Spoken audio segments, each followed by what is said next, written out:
Ignore the math, okay? We can't ignore the data. Go on Google Trends, type in your name, then type in mine. You're a straight line, I'm a pyramid. I like the very direct question on that. Television ratings, downward spiral. Buy rates, plummeting. The time is now to turn the math around.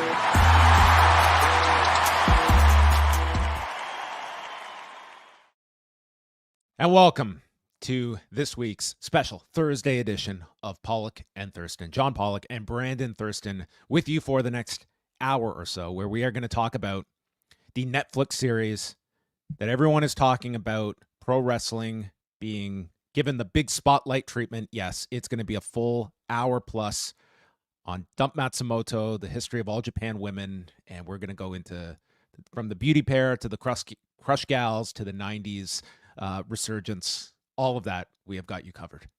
Yeah, Jackie Sato, she was one half of the beauty pair, correct? I was looking through the Observer Hall of Fame list of inductees and realizing that the only woman who's inducted who is not a Japanese wrestler is Mildred Burke, in fact. Is that true?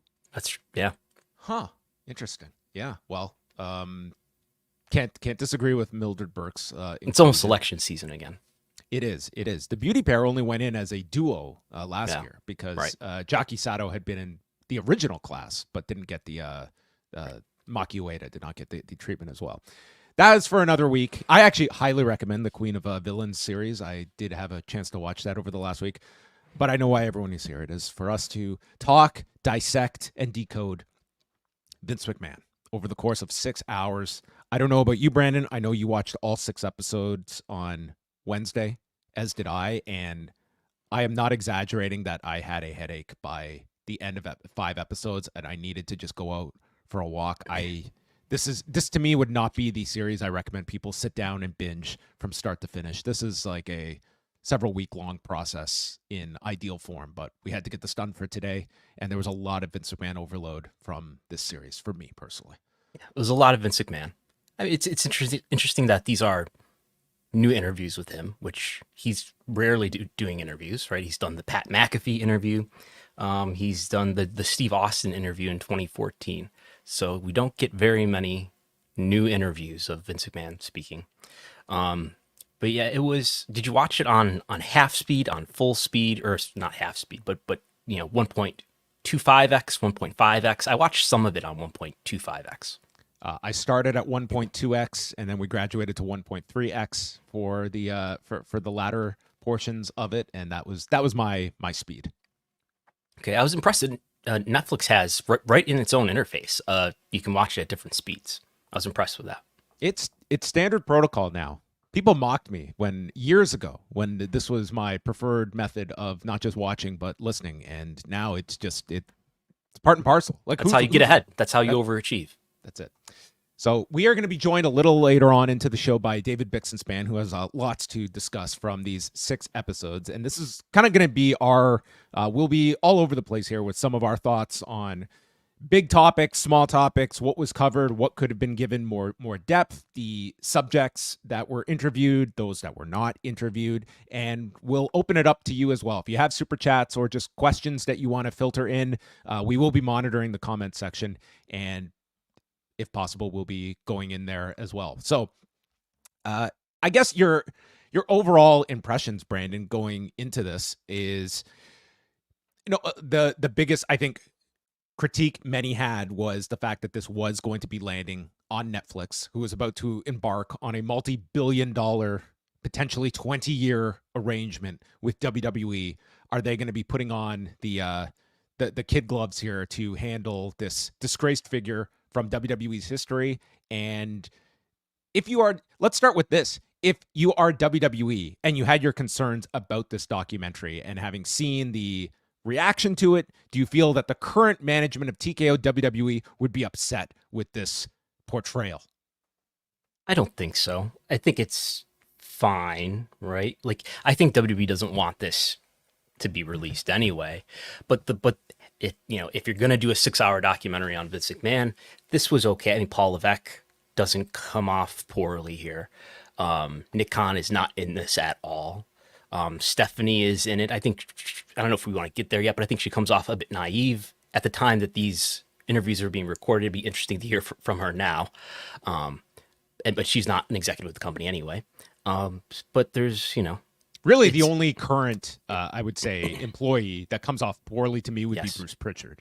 And he's the only current employee who's interviewed after even the 2022 Wall Street Journal reporting. Nobody's interviewed. I don't know when Dave Meltzer's interviews were recorded, but other than that, nobody's interviewed after the Janelle Grant lawsuit itself has been filed.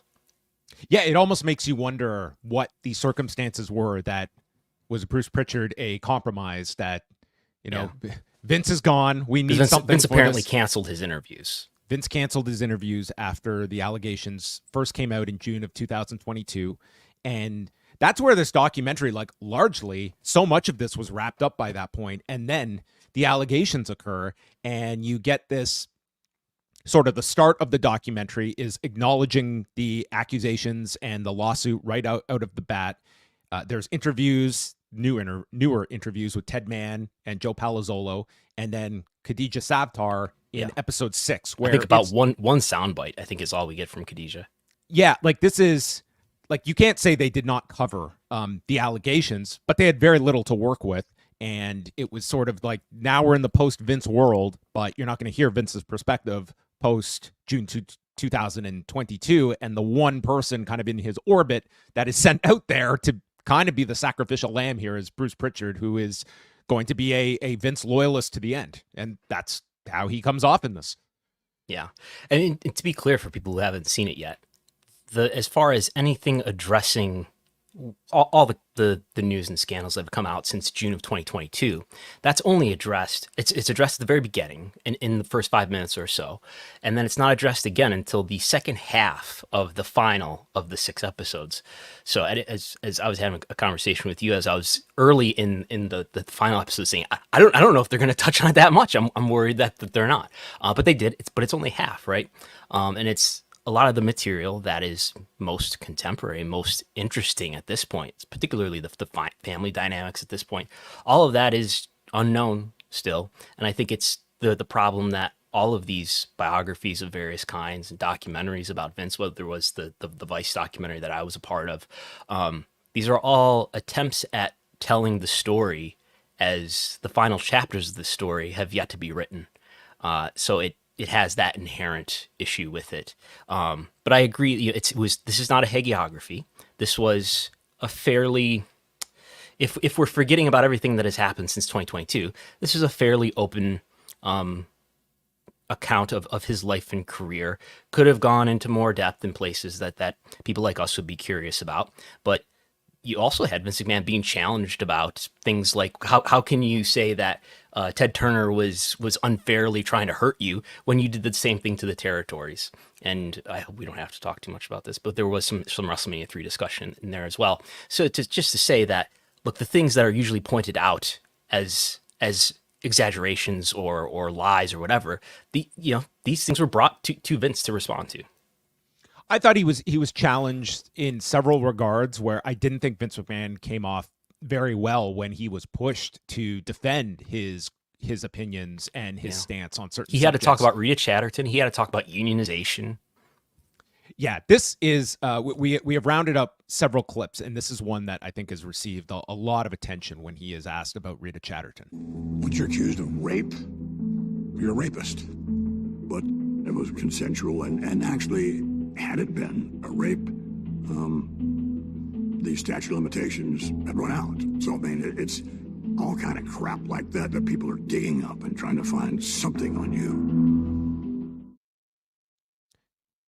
Came off very, very poorly, and I would state that whenever you are defending yourself against a rape accusation, using the line, but if it had been rape, that is where your team in the background is screaming, Vince, I think you have to go to the bathroom. Sounds a little too much like an O.J. Simpson book title.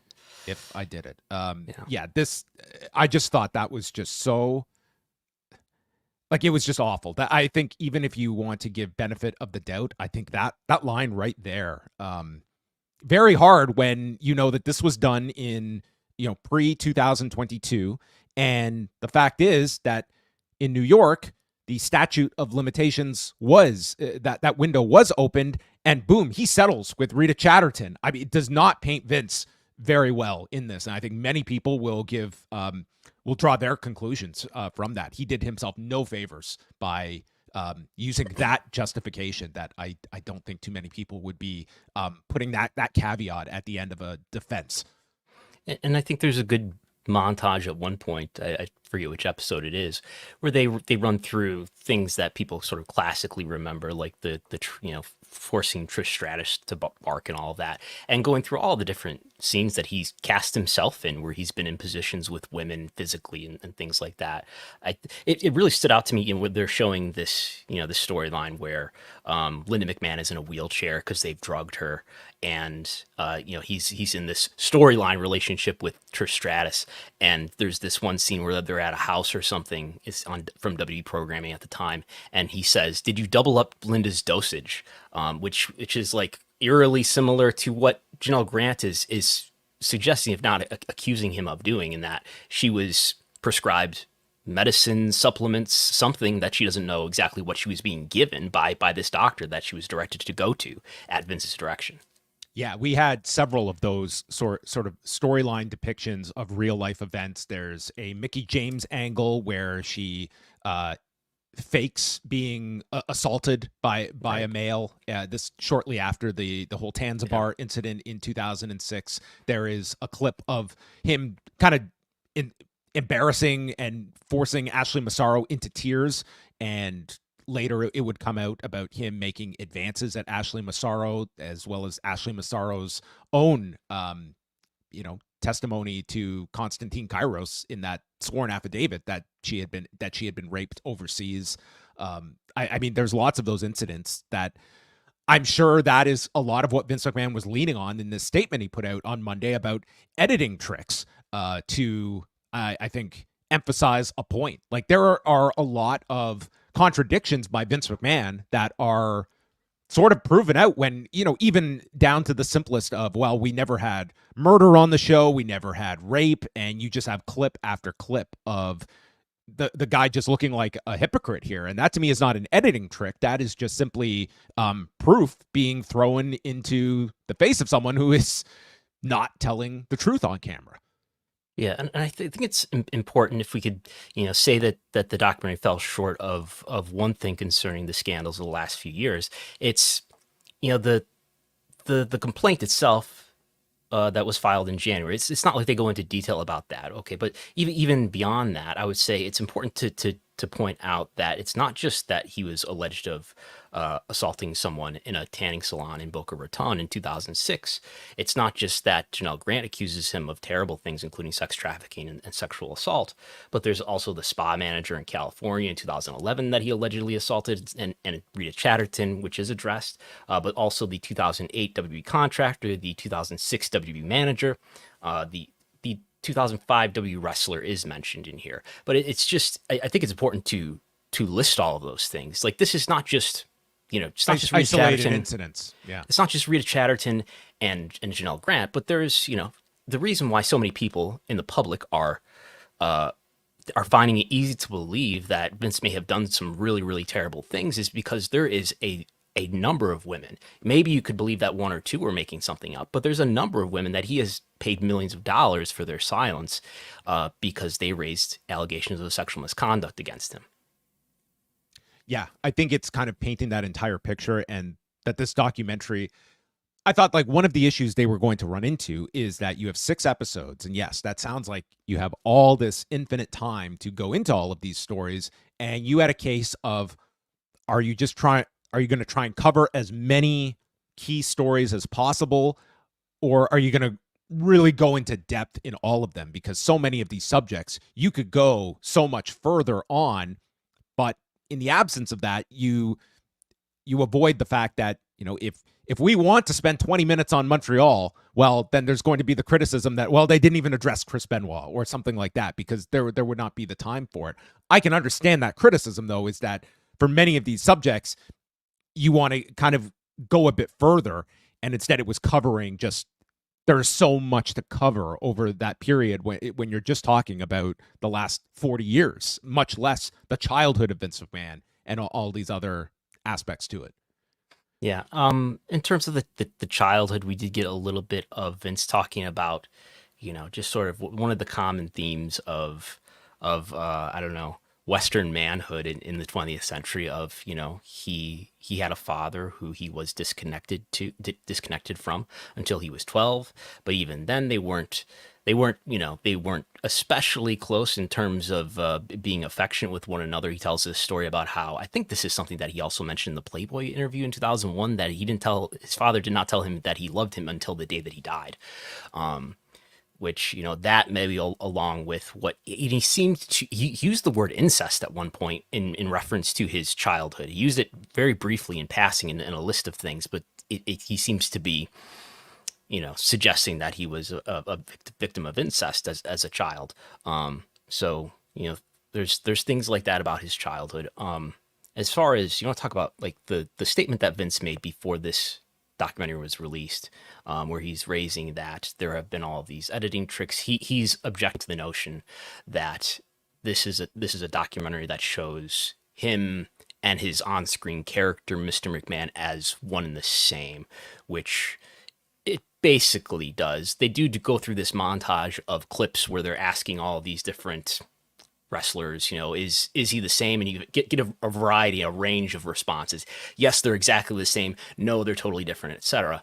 And I would say, I don't know that we get a strong sense of who he is here, right? You get at one point where he's challenged about the hypocrisy of painting himself as a victim of unfair practices as Ted Turner is trying to attack him. Compare that to the territory days. And he says something, I did pull that clip, so I'll just play this clip. This is how he responds when the producer asks him if that's not the same thing. You didn't look at what Ted was doing as competing? Sure did. But you said that your philosophy is different than Ted's, like he's trying to hurt the person. Correct. Some would think it might be hypocritical for me to say, okay, I don't hurt someone else, I just do what's best for me. Yet when someone comes after me, I don't think they have the right. Sure, they have the right. Again, what I say a lot of times is totally different than what I think. And the public doesn't understand that sometimes. As a businessman, you have to throw things out there. It's not really the way you feel, but it controls thought process by doing that. It's just this weird moment where he like openly says he's being duplicitous, and you combine that with what happens early in this documentary where he says, I'm not going to tell you the real stories. Those stories are too crazy. I'm not going to tell you any of that. And there's this withholding of himself, maybe from Shane in some ways, and this withholding relationship that he had with his dad. I think we get a story of a guy who's just sort of like nebulous and hard to pin down, and he's not forthcoming with the truth or with what's really going on. And even he openly says, I don't really know who I am. It seemed to me like the commonality. I think it would be fascinating if we had the access to the entire interviews that were conducted with Vince McMahon. But it would seem from what we saw in the edit was the most you would get in terms of cracking the veneer of Vince McMahon was when he would just instantly be challenged or pushed back on. Like he was in one part of like the family and how they were presented on camera. It's like we're characters. Everyone understands that. Well, actually, Shane didn't really like some of the stuff with Linda. Oh, Shane, well, he's a lot more conservative than us. Like you would just get little nuggets like that. And I found Shane's role in this to be very interesting. I thought he was someone that you could take a lot from just the reactions and seeing how he was answering questions and little comments here and there from Vince McMahon that it told me a lot about that dynamic between the two that I think everyone has, seen hints of, but this was the most visual that you can see this relationship demonstrated in this 6-episode series. I think the most interesting story in which this documentary and nothing has really ever told, and I think it's still unfolding, is what is this family like? You get allegations from Janelle Grant saying in her complaint that Linda and Vince are not together anymore. I think there's obvious questions to ask about what was going through Stephanie's mind in 2022 and why she later left in early 2023. I think she would have a different perspective than she does at times in this documentary. And what is the relationship with Shane like? We got the most insight to, but he, I think he comes off as kind of a lonely person. And if his family is not communicating that well these days, and is not, maybe what it used to be, I think that only intensifies that. And you get, this guy who's withholding information, and it makes you wonder about how well they're communicating, and if he's ever going to tell these stories, not just the stories about his family and how that unfolded and how that relates to WWE, but other stories about wrestling history that he's alluding to that he doesn't want to tell. I mean, he's 79 years old, and I'm starting to wonder if he's ever going to tell his side of history, which in some ways he is complaining about not being able to tell in this statement that he released on Tuesday night earlier this week. All right, we are going to be bringing in our guest in just one moment, but there's only one way to introduce him, and that's with the unofficial narrator of the Mr. McMahon series. The Shakespearean tragedy of this tale is that the great success that has been enjoyed by Vincent Kennedy McMahon was driven by the overcompensatory behavior, rebelling against the first miserable 12 years of his life. And escaping that abuse has been his life pursuit in creating an atmosphere in which he is untouchable and invulnerable to outside forces and in control of his own destiny. And now we are joined, the co-host of Between the Sheets, David Bixenspan, joining us here on Pollock and Thurston as when Paul Heyman brings us into this. Hello, Dave. How are you? Hi, Bix. That was one of the most Heyman things that ever Heymaned. Heyman was at another level at times in this documentary. Like, it was pretty over the top, and maybe somewhat of that has been swayed by yourself, Bix, in my psyche. But there was a like Heyman was, I mean, utilizing every moment that he had on camera for his sound bites. It's a very loaded question, Bix, but assuming you have gone through all 6 episodes by now, let us start off with what you felt were the strengths of the series, and then we will talk about all things in between. I would say biggest strength overall is the archival. There was stuff in there that, I mean, some stuff I couldn't believe they had, some that I figured they probably had, but was amazed it got included. Like the clip of Vince shooting the drug-free sports entertainment speech. And then in high def. Well, no.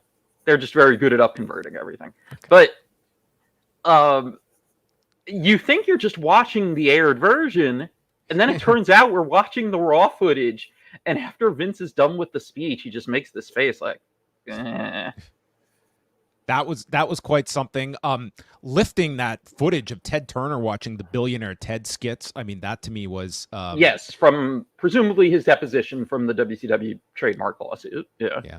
In terms of just, like, least amount of screen time, but value to what she had, like, Kay Koplovitz, like, the 2 times she's on this thing, it's like talking about, if Vince had been found guilty, he's off the air at USA, giving her own thoughts into the relationship of Vince and Shane. And a third one was them putting the kibosh on the Billionaire Ted skits as well. Like she was there for probably a grand total of 90 seconds, but I thought every time she showed up, it was something insightful. Yeah, I thought she and Bonnie Hammer were both very good and very good additions that brought something much different from the rest of the talking heads, even if their screen time was fairly limited.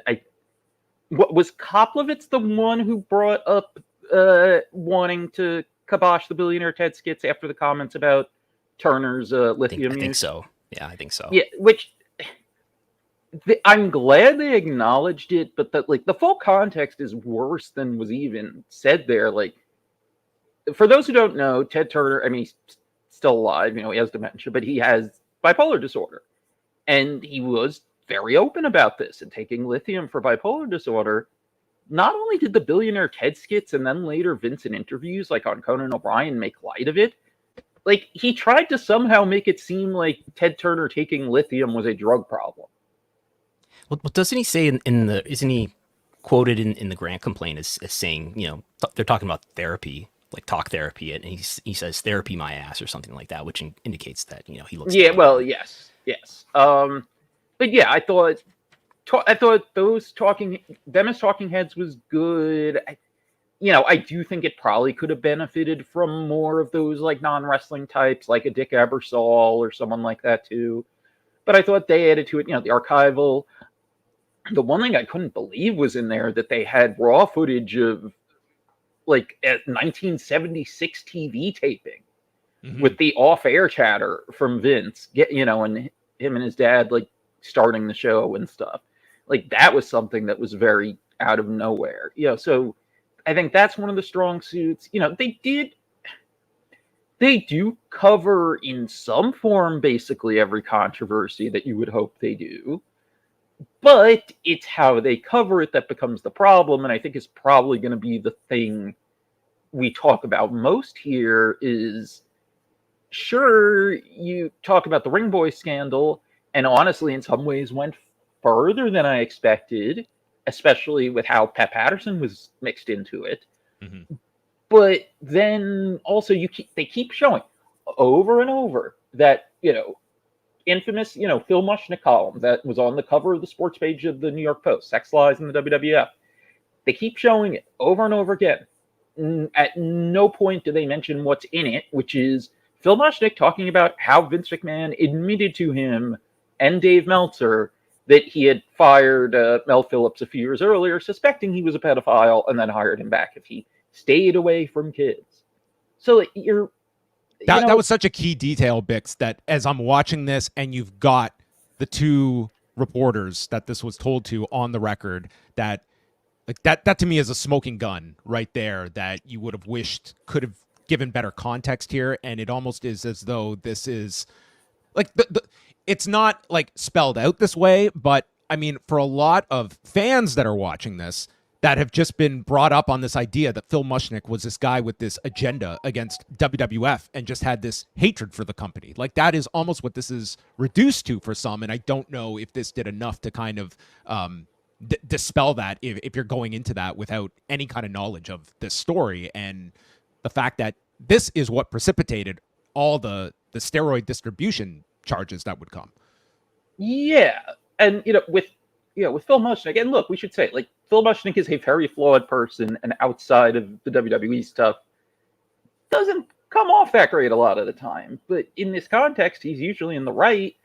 And by not giving details like that, you're showing him being firm that Vince knew about the Ring Boy abuse. You're not explaining why he thinks that. And, I appreciated that they include like an exasperated Phil Mushnick even just yelling out, "It was a pedophile ring." Like that again is something more impactful than I expected.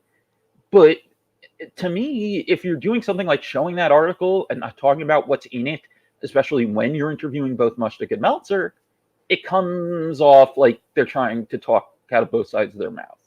And the other thing that really jumped out at me that way, well, there are two.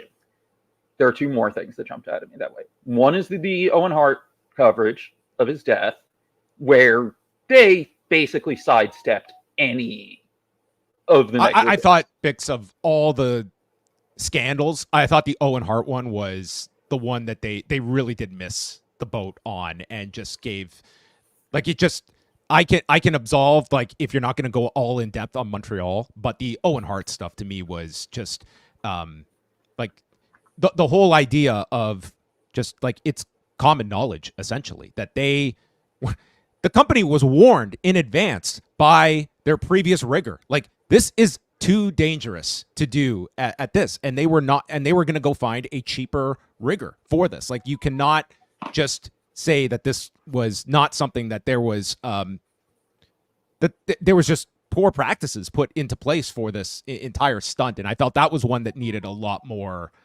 detail attached to it, because it just did not give a proper context of that tragedy. No, it didn't. And, not only that they went to a cheaper rigger who would, use a quick release to make it easier for Owen to get out of the, rigging.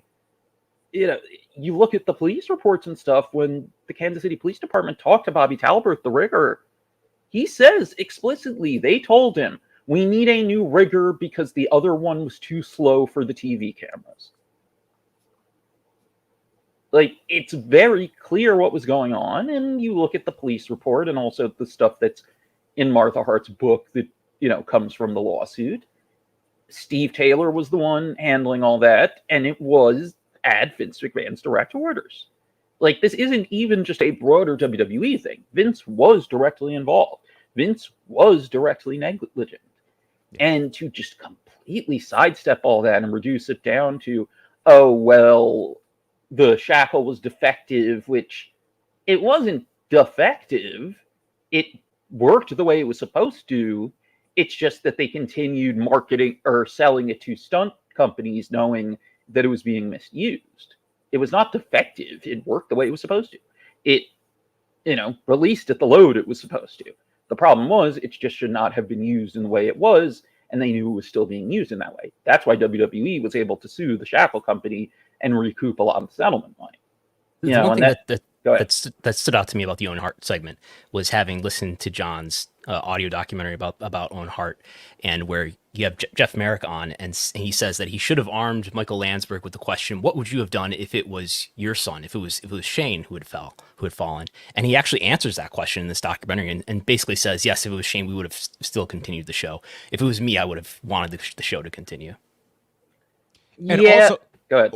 Just one other thing, and this has kind of just become urban legend, and I think it's one that people have just assumed over the years, and they focus on it subtly in the documentary, is that, like, the blood on the canvas is not Owen Hart's blood. Well, no, that's not necessarily the case. I think, where they're showing that, that's clearly from the brood spot. Well, so here's the thing.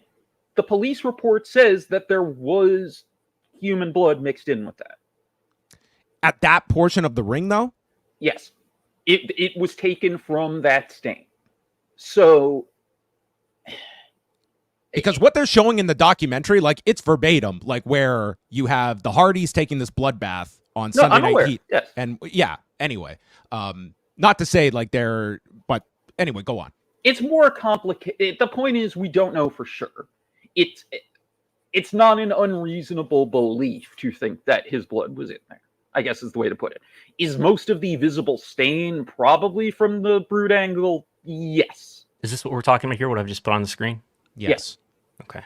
But I mean, you can see from the picture that is where Owen fell. You can tell from the way the ring is buckled that it is still the correct corner. So it's right near the corner. It's like that is the spot where this happens on Sunday Night Heat. I'm fairly certain what is circled here is not blood. But nonetheless. But they tested it. There was nothing about DNA testing. No. So would it be other blood from that night? Because I think someone got hard-weighed from a guitar shot and stuff. Yes. But there was actual blood in there, and it is the correct part of the ring. So it's possible. And even then, you can say, wrestling with his blood on the mat can be figurative just as easily as it is literal in this scenario. Without getting into the weeds as well, and this is again what Jeff Merrick brings up in the doc is this is a crime scene. This should not have been Vince McMahon's call to make. This should have been sorry, this is no longer your arena for the night. It is taken over. This is a murder, not a this is a potential. Because you don't know. You don't know what's happened. This is just right as this has happened. A man has died in your ring. This is a crime scene. Case closed. That's it. But that was not that should not have even been Vince McMahon's choice to make. No, he made a bad choice, but it shouldn't have been his choice. And, on top of that, it was bullshit clearly, but you look through the police report, they did talk to a fan who said they saw someone push Owen Hart. So, on that night, they at least have the possibility that's a murder, and yet they didn't shut it down. Mm-hmm. In terms of, we can like kind of go all over here, but who were some of the key voices that you felt were missing, Bix, that you would have wanted to hear from personally? Or did you feel there was a good representation of where they were mainly covering? I mean, just in general, Jim Ross is the obvious one, that we've been talking about all week after what he said that he wasn't even contacted. I think the most glaring thing, or one of the most glaring things about the whole docuseries, which, Garrett Martin pointed out in his Pace Magazine review, the only women who we hear from who worked for Vince and are not family members are Wendy Richter and Trish Stratus. Yeah. Like, there are no other women who worked for Vince that aren't a McMahon in that whole 6-hour docuseries. And to me, especially knowing this stuff was shot before, the Wall Street Journal stories, like, that's very telling to me. Whether it's on the side of no one wanting to do the interviews or on the side of them not wanting to seek out the interviews for whatever reason. Yeah, well, and I think there's a general sense that I think is indicated from Jimmy Hart's one soundbite where you guys talked about it last night, John and Way, was that he starts to talk about something and he says, well, I don't know how much they want out there, which I believe is indicative of, it's symbolic of probably a wider sentiment, maybe when it comes to these sort of talking head pieces in general, that people know that there's a certain line that you're not supposed to cross and you're supposed to play a certain game to protect WWE and Vince. And also, when these interviews are being done, it is a WWE project. Mm-hmm. There is that, too. They are a co-producer at the time most of these interviews are done. I mean, it could be all the interviews, because, like, did you find out when you did the reporting about finding out that the WWE production credit wasn't there anymore? Did you find out what point they pulled out? No, we're talking about, we confirmed that there was no production credit on screen. Yes. And we also confirmed from a source that we don't know about the timing. Yeah, but that's a factor too. Like, I can tell you personally, like, I talked to someone a while back that, was hesitant to do it because it was a WWE project. So I think that's a factor. I think there was also, I can just tell you, like, I think there were people, for sure. There were people who did not trust this project to be what they were telling everyone it was because WWE was officially involved. So I think that's absolutely a factor in that. And especially, again, it is glaring that this is basically all men and corporate and a few corporate women. Yeah, and we can't speak to the reason, but Janelle Grant was approached to participate in this, but did not for whatever reason. Yeah. Yes. So yeah, I would say that, like, as far as talking heads, and then, you know what? Dick Ebersol, like I said earlier, feels like a big omission. Makes you honestly wonder where their relationship is at after all the XFL, AAF stuff from a few years ago. That someone like that, who was very important to Vince's professional life and was a legitimate social friend of his for so long, isn't in this. So he's someone else. Look, we don't really get, like, insight from, like, people who were on the inside, like, building the company with him for the most part. Like, we really don't. And it's the type of thing you would expect that's just not there. And that's one of the biggest complaints I've seen from people about this. Like, especially if you want to show this to people who aren't really wrestling fans, there's not that much substance beyond this happened and then this happened and then this happened a lot of the time. Yeah, the name Bob McMullen, who was just featured in that book, The Six Pack, that Brad Baluchian put out, like, that would be a fascinating guy to hear from in terms of the expansion years and coming in as an accountant for the company.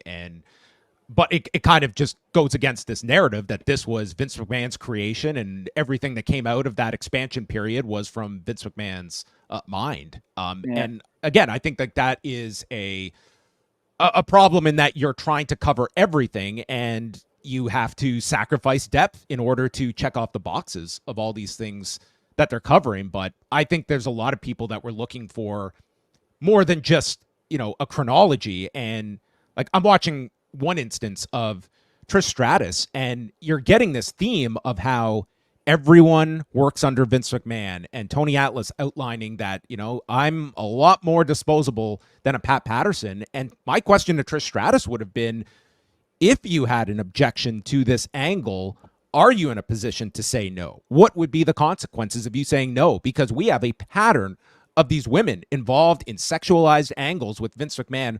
Are they really in a position to turn down these types of degrading storylines? Because that paints quite the picture of what the culture was in this company. Yeah, and beyond, the bark like a dog angle, which everyone is focusing on her reaction to that, and to the degree to which she was kind of rolling her eyes at even the idea of talking about it.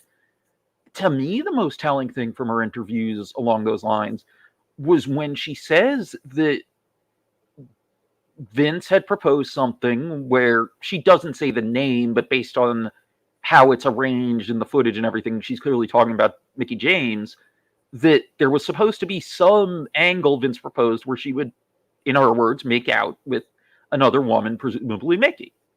And she turned it down, and she outright said, and then I lost the title the next week.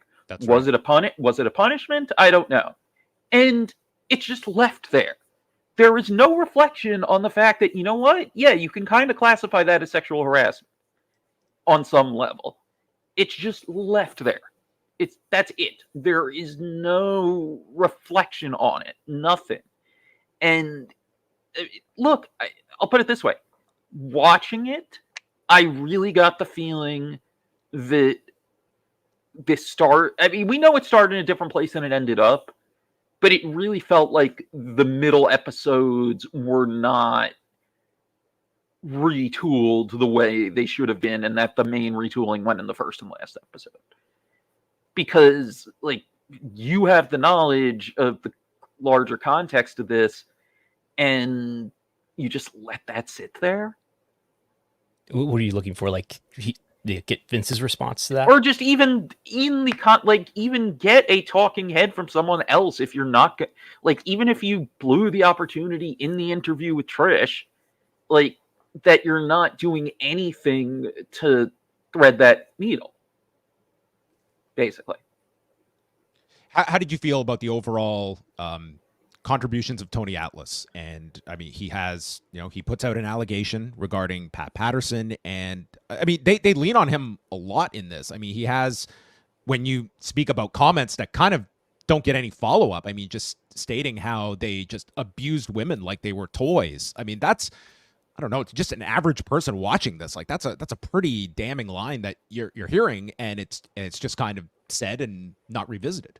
Yeah, I mean, he came off remorseful at least, but yeah, he says that, and again, it's just kind of left there. And I did think, though, he honestly came off better than most people in the documentary. Because he was very blunt, he seemed fairly reflective, he explained things well, and he didn't seem to be hiding anything. I thought he came off very well. I thought he was actually one of the more valuable talking heads overall, which is not something I would have expected going in. He is a guy who I think has long been kind of underestimated for various reasons, whether it's racism in general or the different aspects of his public persona, and some of these are intertwined, how his babyface character at points was kind of framed as this kind of friendly simpleton. And then, the way the foot fetish stuff has kind of dominated his, pun not intended, his public persona in more recent years.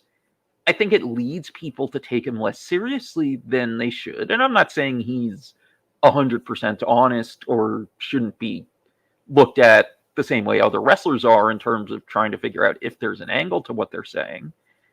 But I felt like overall he came off credible, and you read interviews and listen to him in serious settings in the past, about Bruiser Brody's murder, or in Brad Beluccian's book where he's talking about, trying to avoid, sexual abuse in group homes and stuff like that. He is a pretty smart, thoughtful guy, and I think you saw that side of him here. Yeah, I don't know if I'm looking too deep into this, but to me, Tony Atlas was kind of like this microcosm that is representative of a lot of these stories we talk about that outside of wrestling can easily be dismissed and laughed off, but at its core, there's a real message there, and something that the way it is delivered, it can be like Tony Atlas can just be people's punchline, because they're not going to go beyond the surface level of just what this guy is wearing for this interview, as an example. But you get past that at the message that he is sharing. And this is someone that, I felt that he was trying to explain, like, listen, this is an industry that does not conform to the norms of society. Like, this is not how things work in this company. And he's explaining that with the Pat Patterson allegation, and like just literally laughing off the notion of like having any kind of, going up the chain to report an indiscretion. Yes. And I'm glad too that they, specifically had him saying, who am I going to go to? Pat's the booker. Because I think that's a thing that even like in 92, that was a thing people understood. I think people have lost sight of in time that whether he officially was or wasn't, because, Vince is always the head booker, blah, blah, blah.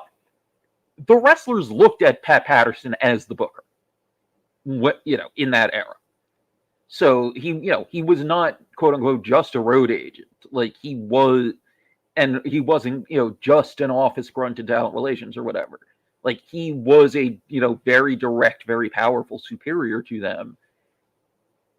And like, we shouldn't lose sight of that. That like, yeah, they saw him as the booker.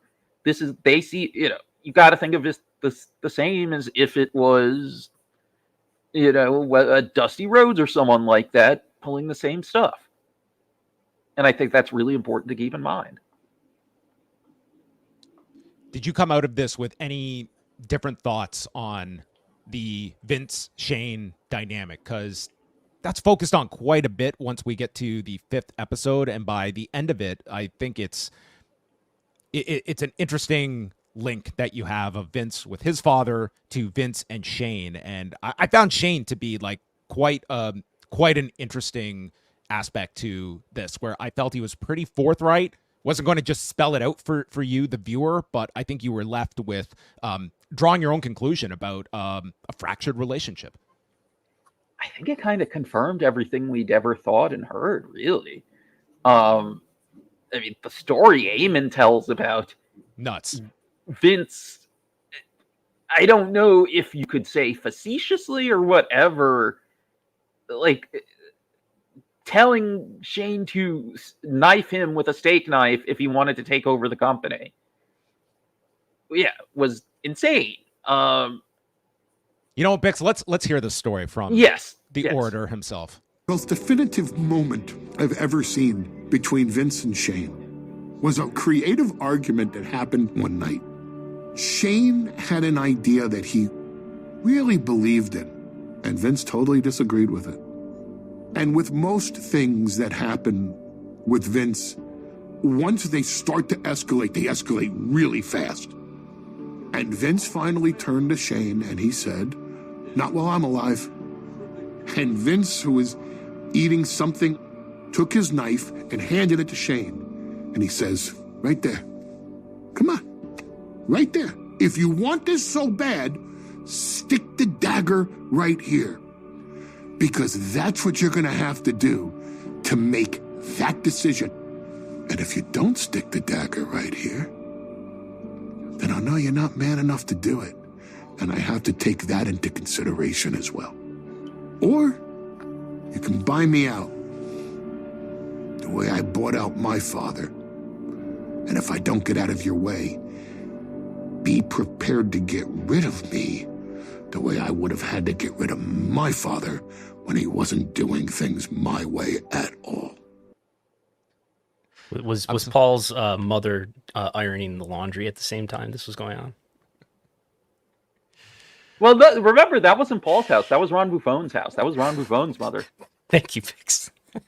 So Heyman is just so over the top at some points where it's just like he's full on promo mode in some of these, like I can't discount this story from occurring. It's wild enough that I could believe this story, or it could be. Yeah, he doesn't place it in time, right?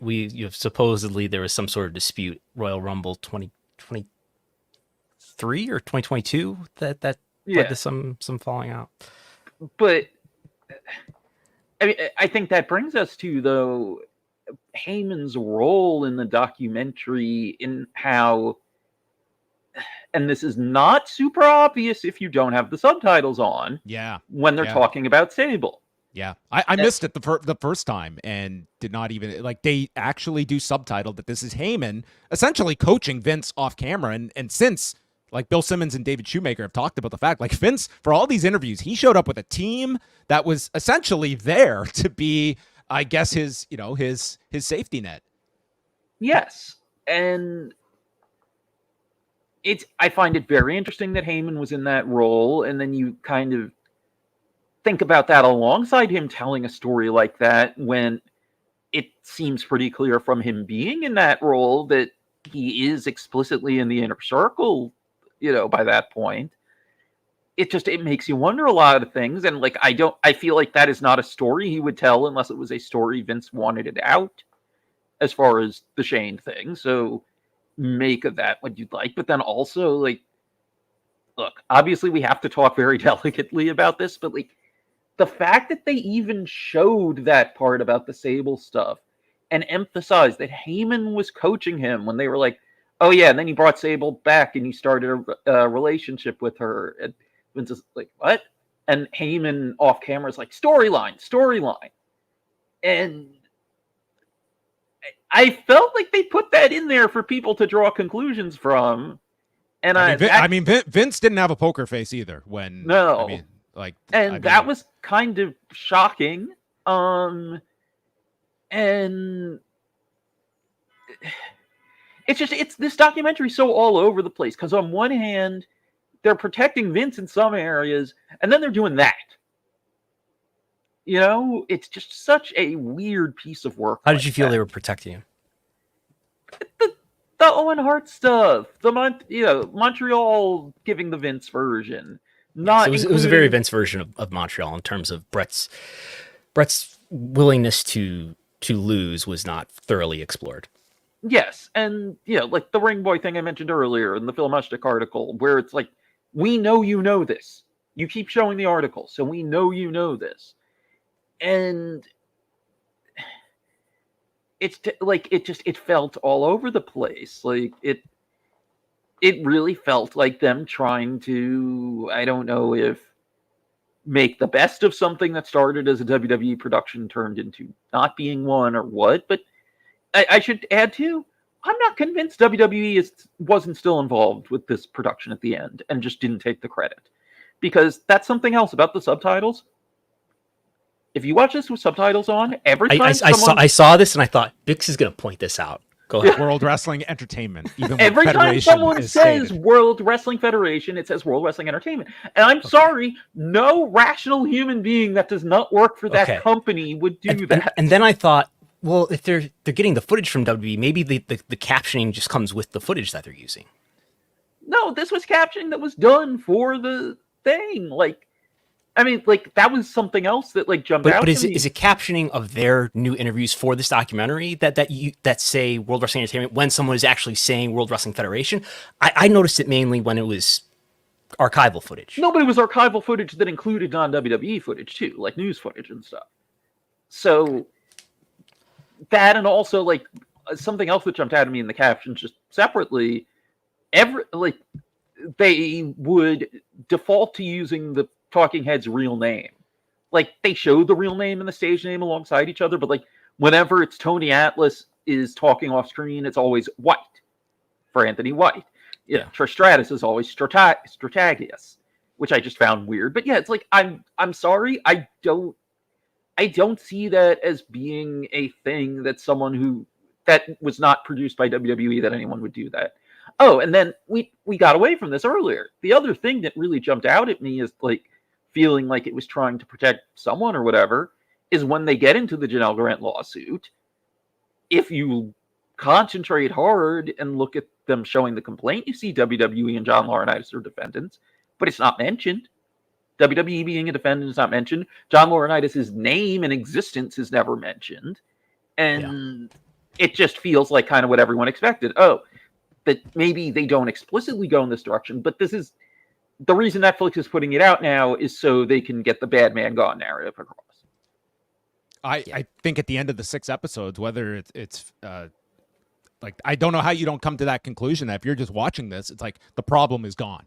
The problem is not the company. The problem is the person that was leading the company. I think I was talking to Brandon about this at the beginning of the show. I think if you're WWE, I don't think you're that upset with this. I think this just says everything out loud that this company has been distancing itself from all year long.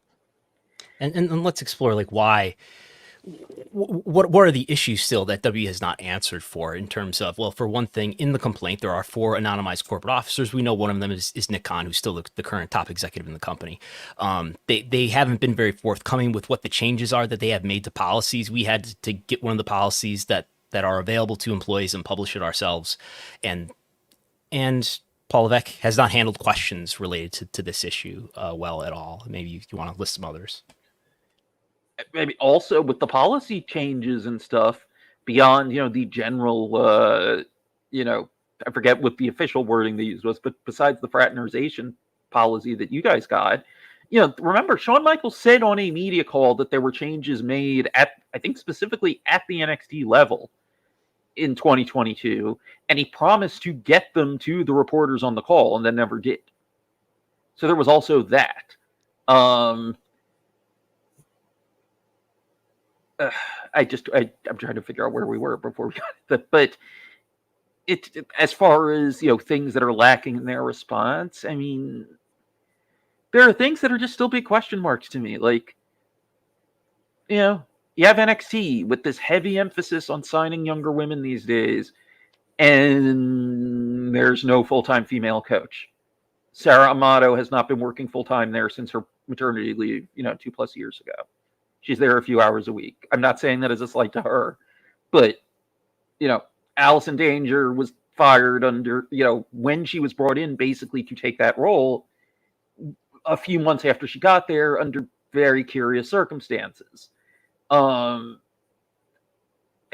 there's never been another female coach hired since. Serena Deeb and Sarah Stock had been there before the pandemic layoffs. And, Deep got signed as a wrestler by AEW pretty quickly. So, okay, I get why they didn't bring her back. Sarah Stock was just out in the wilderness until AEW hired her as a producer. So, like, you ask yourself the question, especially with so many young women there who really could use, for a number of different reasons, a female coach, why is that role not being filled? And why does it seem like it's deliberately not being filled? In terms of kind of just looking at the overall rollout of this documentary, like this comes at a time like WWE was not going to promote this. And really in the lead up to this, like I didn't see Chris Smith or Bill Simmons out promoting this at all beyond like Bill Simmons, like a mention on his podcast. It's not like there was like this slew of like reviews in advance of this. It just felt as though, well, we're at the finish line. We need to just get this thing out. Was this the time to put this documentary out? And what did you just think about the way Netflix ended up handling this thing that has gone on for years at this point, and this being the time they felt was right to put this out, and maybe wanting to just get this out before the Raw deal goes into effect? I think that's definitely part of it, and just deciding, okay, like, it's as done as it's going to be. If it's mainly formatted in a way that does not reflect badly on the current leadership, what's the harm? Like, I think that was definitely part of it. The whole promotional strategy or lack thereof, I find very interesting. Like, normally Netflix or any of the major streamers do a big, like, docuseries rollout. You get all sorts of interviews with the directors and executive producers. And we had none here. We had Simmons doing his podcast with Shoemaker when it came out this week, but that was it. And there's that. There's, the very small amount of reviews, which I felt like was probably just that most critics weren't actually interested in it. That, you didn't have any of the major TV critics covering this at all. And I don't say that as a slight to the people who covered it, but I mean, it was fairly obvious from who covered it and reviewed it in advance that it was basically all wrestling fans, like Garrett. And I'm not sure what I make of that. Like the fact that it seemed there was like zero buy-in on this from the larger, community of TV critics. I mean, maybe it wasn't even offered to them. Who knows? Like, and then also, I find it very interesting that it seems like for the most part, they deliberately excluded wrestling media from getting screeners. All of us tried to get screeners and were ignored.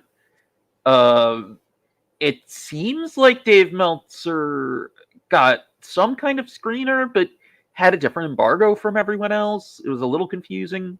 But he also didn't get it until the last minute.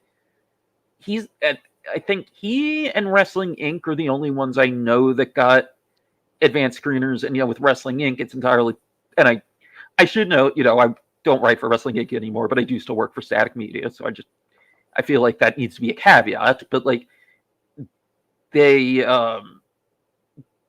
probably got it because they also had, other sites like Slash Film and stuff that, were affiliated that were getting screeners. So it feels like there was some kind of deliberate strategy here. I'm just not sure exactly what it was, but it certainly doesn't seem like it was to get maximum publicity at all.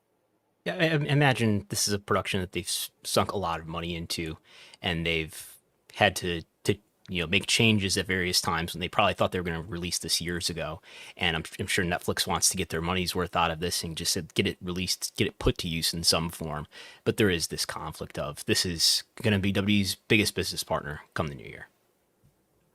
Yeah, you just compare this to when they put out that Undertaker series, and my God, there wasn't a show on earth that I don't think that guy did promoting that release. And it's funny because last night I was asking Way about the idea of WWE wanting to go this route again with some kind of documentary series. And after listening to Bill Simmons and David Shoemaker, my question would be, I don't know if Bill Simmons maybe wants to go through this all again. That's me just like guessing here, but like just from his tone, it sounded like this was a very, very frustrating project to go through. And by the end of it, I would just be curious if they would want another go around doing a series like this on a WWE figure of some note.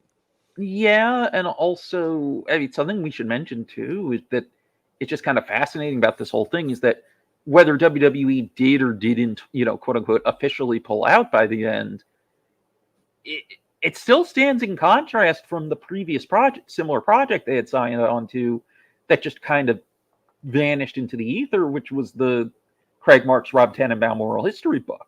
Yeah, that was supposed to be very, similar concept. WWE is cooperating. They do not have any edit control, but they say they're giving full cooperation, and that project just kind of disappeared.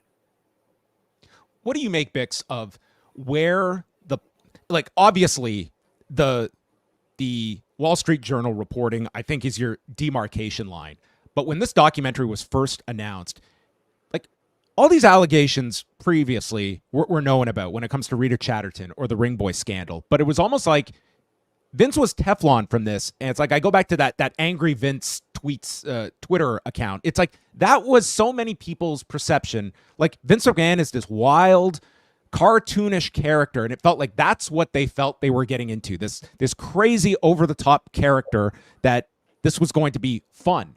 And it was like, now that veneer is gone. And it would seem that there's so much that is out there, and yet Vince McMahon just seemed averse to any of that baggage until the past 2 years. And just to itemize, but by 2006, you know about the Boca Raton allegation, you know about Rhea Chatterton, and you know about his overseeing of the Ring Boy scandal. Yes, and also the other casting couch type stuff and harassment stuff of the talent alongside the ring boy scandal too. So it's. I mean, look. I mean, we've talked about this before when you've had me on about some of these subjects. Unfortunately, there's always been it's just wrestling. Oh, it's fake wrestling.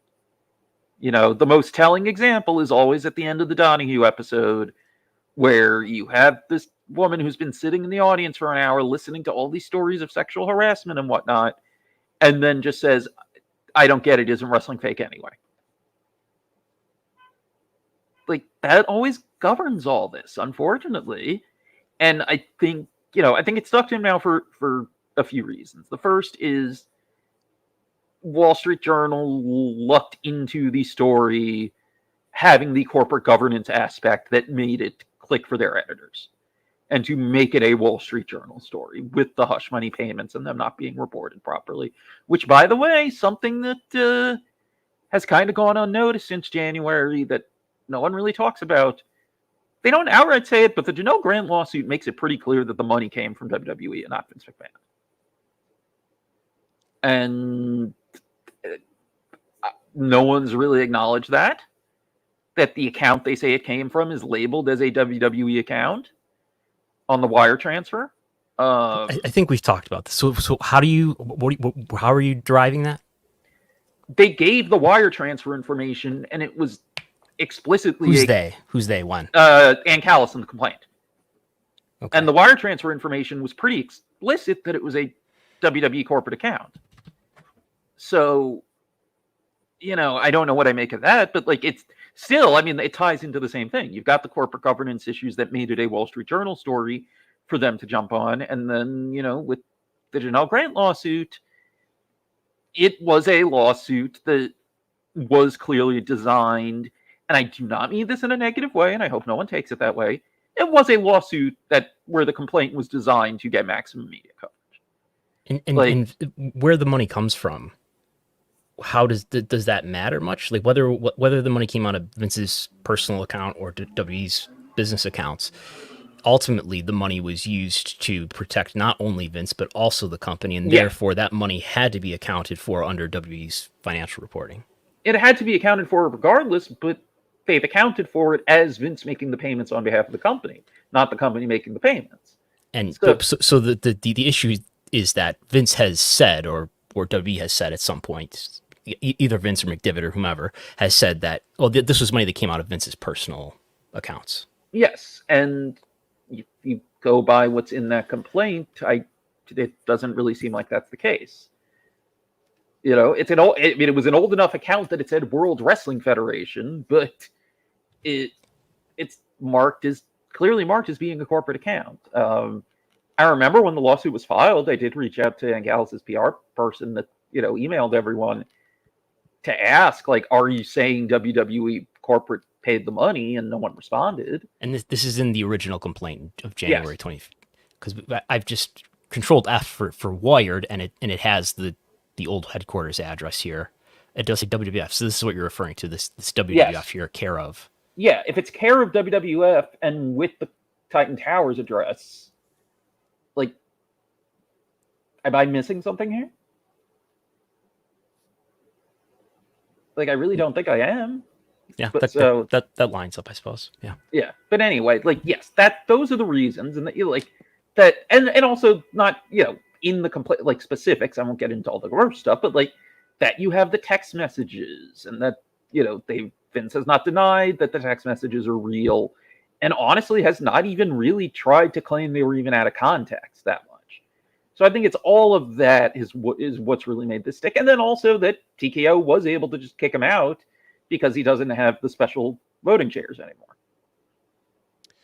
As we begin to wind this down, I just want to go back when you were mentioning, speaking with someone who had their hesitancy about being involved in this because of the involvement of WWE.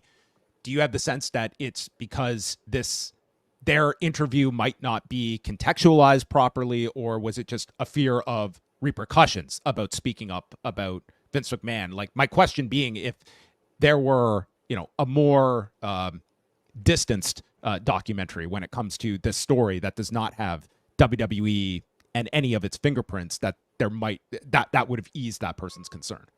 Without giving specifics, so no one in the production can figure out who I'm talking about, both. Okay. Because I do feel like there is still the concern about speaking up about Vince McMahon, even in his current diminished power. But at the same time, like, I can certainly see a lot of hesitancy when this was first announced as WWE Studios being involved. And would you want to necessarily tell your story in this forum as opposed to one that has more of a distance from WWE than the streaming giant that's, just invested billions over the next 2 decades? Yeah, exactly. I totally get the hesitance on that end. Like, I do too. Yeah, like, you're putting this in WWE's hands, and that's just, no matter what you're being told, and WWE won't actually control it and whatever, like, if you've dealt with that company, how are you supposed to believe that? I mean, I would say in WWE's view, you can't say his name on the air, and so you can't disparage him. You're supposed to forget that he's there. He's the Chris Benoit of the 2020s. And so I would view, if I were talent, that that even if you're outside of the company, it's you're taking a little bit of a risk to talk about him in any capacity, I would say, because it's such a sensitive issue that may lead people to remember his association with the company and any responsibilities that WWE may have related to that. Yes, and also I think it's become clear in the last few months, it seems like a lot of wrestlers, especially retired wrestlers, aren't convinced that he's actually gone. Well, then some of them don't believe in CTE either.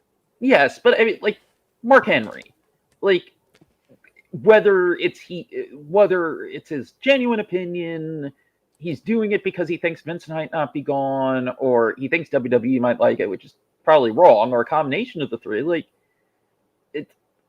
I don't, like, you hear the Mark Henry comments. I don't think that guy thinks Vince is never coming back.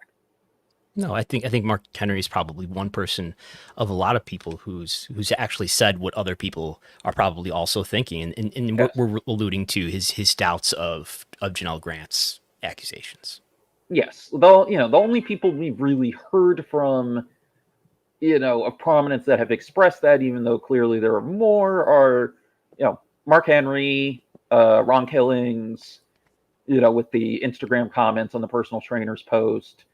I feel like I'm forgetting someone. I mean, you could say John Cena, kind of, but not exactly. I would say we see this generally about where somebody has a close personal relationship with someone, they find it hard to believe that person who they had a nice experience with was, and he's portrayed, I think, accurately as this father figure to so many. It's hard for those people to reconcile that this person might have actually done something really terrible. You say that like I didn't argue that on Twitter with people who had friends who may have done something terrible yesterday. I try not to read Twitter too much, especially Bix's timeline. So the replies anyway. But I think these are like, I think I told you this like in response to when we were sharing the Mark Henry clip. Like, these are men grieving who are trying to reconcile these horrible allegations, not just from one person, but from 6 or 7 people over the course of many years. And they're trying to reconcile their father-like experience in relationship with this person with these descriptions of terrible sexual assault scenes. Yeah, and honestly, we should also be a little fair too, in that they are trying to deal. Like, look, Jim Ross, I have a lot of empathy for in trying to navigate this, because that is someone that Vince McMahon was clearly, not in the same way he was necessarily allegedly abusive to women, but Vince was still very abusive emotionally and in other ways to Jim Ross, So I understand that he has a lot of stuff to deal with this. And you know what? With even Mark Henry and other wrestlers, I would say especially black wrestlers who have been through that company, and especially like Mark Henry, if they've been in sexualized storylines, there's a lot of stuff in that lawsuit that suddenly makes you reconsider a lot of things that happened. So I could certainly see why someone in that position would then end up in whether it's denial or whatever about that. I'll just say it, on Between the Sheets lately, since the lawsuit was filed in January, when we do a show from like 1999 through the 2000s, it feels like every week there is some kind of insane sexualized and sometimes racialized storyline that it's clearly from the deepest recesses of Vince's brain, and often multiple per week. So anyone who got mixed up in that, I can see why now, seeing the allegations about how that intertwined with his personal life, I can see how that would be very difficult to deal with. And I do empathize with that to a degree. And it's not in a vacuum either. Like, this was, I think everyone kind of understood what Vince McMahon was looking for, and that permeated a writer's staff and those around him, that this all just became the norm. Like that, and for years, you're just writing this content with that direction in mind, and that is a big period of WWE, of, especially like 20 years ago, when I think it was kind of at its worst. But like this, like that kind of gives you a glimpse into this culture where you do have people that look back at some of this stuff and they don't bat an eye, because it was the norm for them every week to just be appealing to this lowest common denominator of representation of women, or stereotypes, or, pick from your drop-down menu. And that was on display every week as you guys go through. And they try to, in this documentary, sort of explain it away in the context of, for one thing, Vince, they bring up a lot of the xenophobia of different characters. So that I think that, that aligns with the issues around racism and sexism there too. About, he sort of explains it away as moral relativism, that you can't apply the values of today to the values of a different time. And things like, whatever terrible things that Vince was doing on screen, he was the heel and he got his comeuppance at WrestleMania. And I think this is where wrestling isn't fiction enough to be exonerated in that way. I think wrestling is a little bit realer than fiction. It's this sort of semi-non-fiction, in that Vince McMahon is not playing a character with a different fictionalized name. He's playing Vince McMahon. And it's I can tell you, as a former performer, that there's degrees and gradations of how much you're putting on a gimmick and a character. But it's really easy to blur that. And as you got like Steve Austin saying here, as he has so many other times, that the best characters are when they're just turned up with the volume all the way up. And it's really captivating, I think, as a viewer, when you watch the lines get blurred a little bit, and that gets you pulled into the suspension of disbelief. So I think as a performer, there's always this temptation to almost be passive aggressive, and a temptation into indulgence, and into actually doing an angle or saying something in a promo that's really going to cut it too close to the bone. And it's really easy to get into this sort of passive aggression, not ruthless aggression, but passive aggression type situations where I don't know if what I said in that promo, maybe that actually made somebody feel really bad. And that's a microcosm onto these, situations that Vince casts himself in with women, for example. The final and with word, his family. Yeah. The final word can only go to one person before we say goodbye to Bix. It's not about the last name. It's not about a family legacy. It's about who is best qualified. We live by the law of the jungle. And the lion who still rules this kingdom wouldn't have it any other way. The lion. This man was at just an absurd level at certain points. Where do you think he got that philosophy, law of the jungle, from? Where do you think he heard that from? Did he come up with that himself? Is that an original? ECW original? I'm sure that was when he was chatting with TNN about advertising rates and such, and promotion of their Friday night show. I'm sure he was talking about. No, I think he got it from the man who says that you want to eat people in a wheelchair, sir. That's right. Compensatory. Yeah. That was the word of the night. Those are the types of damages that I seek from the Nashville network in the inevitable lawsuit that I will not file because, as is often the case, I am bluffing because I do not want to spend money on lawyers. This weekend, I know that you and Chris Zellner are going back to not the passive aggression era of 2006. Will the two of you be discussing this series on your halftime segment? Chris was not planning on watching it at all, I don't think, so probably not. I will be on Jesse Collins' Gentleman Wrestling podcast to talk about it, though. He invited me on, so I will have more to say on there, and curious what he has to ask and to say as well. Between the Sheets every week, comes out late Sunday night, Monday morning, covering a week in wrestling history, as it was in the newsletters with clips and stuff and analysis. And this coming week going to be 2006. I'm trying to remember, what did we do last week? The one that's up now when this comes out. I'm pulling up the website because my brain is fried. 1989, the week after the plastic bag angle. So that's the show that's up right now. And then Patreon show-wise, which will be going up in the next day or two at patreon.com/betweenthesheets, $5 a month tier or higher. Part 2 of our 2-part series on Chris Jericho leaving WCW, going to WWF 25 years ago. And boy, is it interesting looking back at that. And Vince's role in that, and screaming at Jericho about how he's green as grass and all that. And how that gets relayed in the newsletters and which parts are most similar to Jericho's book and whatnot. So that's coming within the next day or two. And then also next month, our Patreon show will be looking at Vince Russo and Ed Ferrara leaving WWF for WCW. So we're going to stay in the same basic time frame. And there was enough for a whole show just looking at the two of them leaving, not even getting into Russo's booking. I mean, Russo did a long torch talk with Wade Keller that I had forgotten about for his departure. So we have that. We also have the interview that Russo gave to Ben Miller, the man that is never right, for WrestleLine days before he left, with the infamous comment about not wanting to see Mexican or Japanese wrestlers. So that's going to be in there too.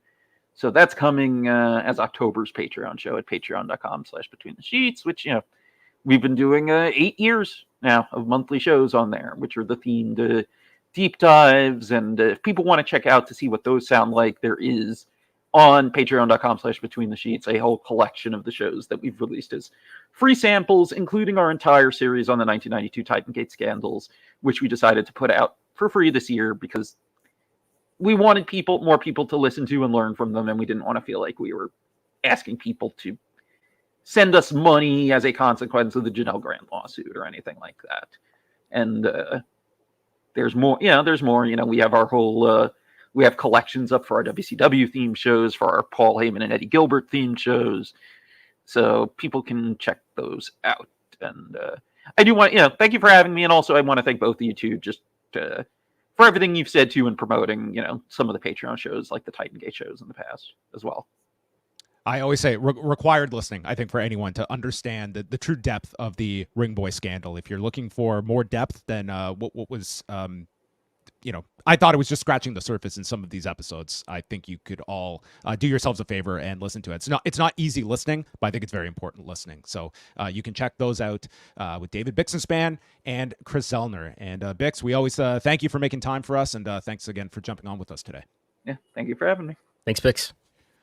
All right. David Bixenspan joining us, and we're going to sign off here, but just some quick notes from today. WWE did confirm Brandon Thurston's earlier reporting a 2-night SummerSlam next year, August 2nd and 3rd, happening at MetLife Stadium in East Rutherford, New Jersey. And this will be in conjunction with, do you have the exact name of the New Jersey Sports and Exposition Authority, which is the... They're involved with sporting events and things like that. This was something I said only in audio on Wrestlenomics Radio, but I had been doing some records requests and they were refusing to give me records, and I followed up today, and so we'll try to get some reporting on if there's a site fee or something like that, a subsidy associated with this.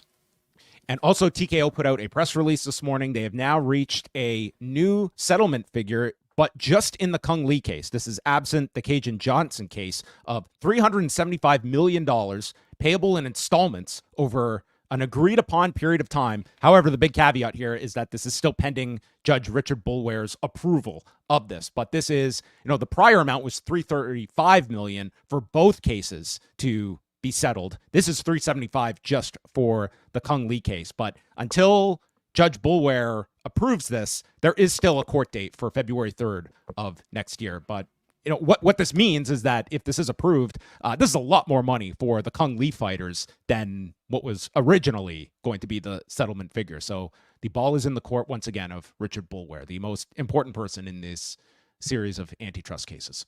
Yes. And so this was 335 was both cases before. Now this one alone is going to be 375 million. And yes. I understand the Johnson case is weaker and there's likely to get less money than this, but it's going to be quite a bit more than the first settlement anyway. The original amount was more weighted towards the Cung Lee fighters, but this is, more money for the Cung Lee fighters, and they are still in, I guess, negotiations on the Cajun Johnson case, which also includes injunctive relief, whereas the Cung Lee case, it's monetary damages. So the Cajun Johnson one is obviously could have, it might not be as easy as a settlement, but, we have been discussing this. It's like the sides are in agreement to settle this. It's Richard Boulware that hasn't felt that this has been a fair terms of the settlements. Coming up, Wei Ting and I are going to be starting, we're going to be doing individual shows for each episode of the Mr. McMahon series starting tomorrow. We're going to do a free release on Friday afternoon covering episode 1, and then at postwrestlingcafe.com, it's $6 to get you in the door there, and we will be doing episodes 2 through 6 with daily releases coming up over the next week. Meanwhile, at Wrestlenomics, this coming Sunday, we are at the final Sunday of the month. So patreon.com/Wrestlenomics for Brandon Thurston. Get your questions in. Yes. Brandon at Wrestlenomics.com, correct? You can email questions to Brandon at Wrestlenomics.com. And if you're a subscriber, you'll listen to the answer. All right. So check out all of that. Again, thank you to David Bixenspan for joining us. And we'll be back next week in our regular day and time of Wednesday at 1 p.m. Eastern Time. Have a great day.